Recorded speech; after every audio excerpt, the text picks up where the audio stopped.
Ang kanyang ipinataba dito ay hindi yung synthetic na pataba, kundi yung binulok na prutas na nilagay niya ng pulot, saka binulok niya.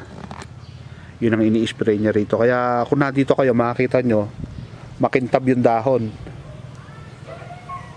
nung sitaw, no? So organic, pwede natin sabihin yung sitaw na to.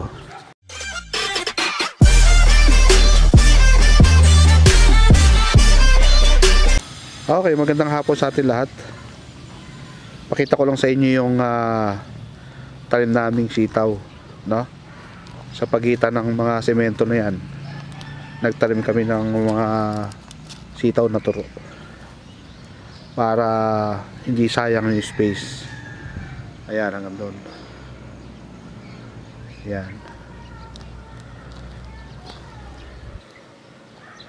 Ayan. Kagandang tingnan, di ba? Tapos dito naman may tanim na upo. Ayan. Tingnan niyo yung balag. Ayan.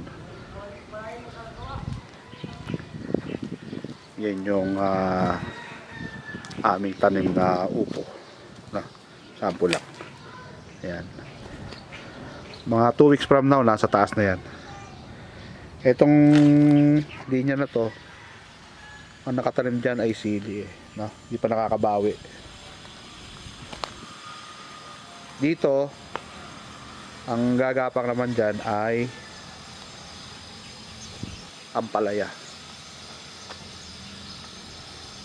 Ampalaya yung pagagapangin natin dyan.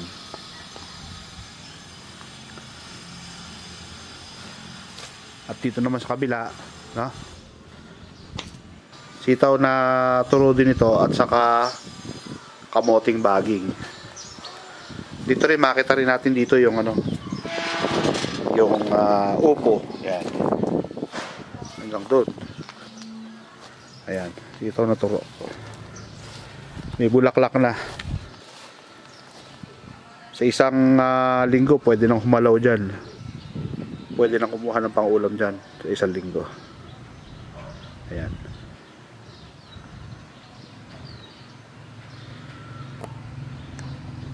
So ito yung pinagkakabalan ng aking gulayan sa paaralan coordinator, no? At bahagi din ito ng kanyang IGP project, kung saan sitaw na turo at saka kamoting baging yung kanyang pinagsama. Ito rin yung kanyang ampalaya, saka meron siyang tanim na papaya sa gilid. Ayan, papaya.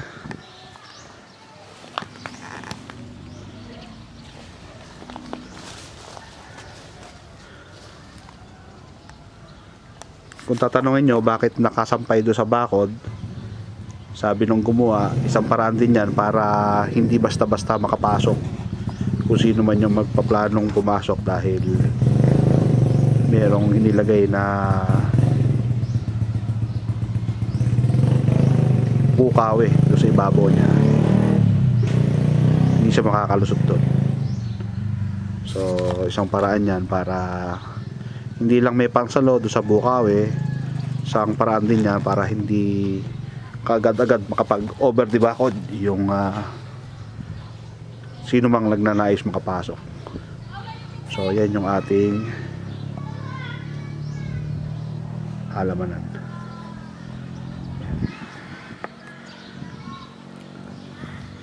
So FYI lang, ano, sabi ni Ma'am Sheila, yung namamahalang teacher dito, ang kanyang ipinataba dito ay hindi yung synthetic na pataba, kundi yung binulok na prutas na nilagay niya ng pulot, saka binulok niya. Yun ang ini-spray niya rito. Kaya kung nandito kayo, makakita nyo, makintab yung dahon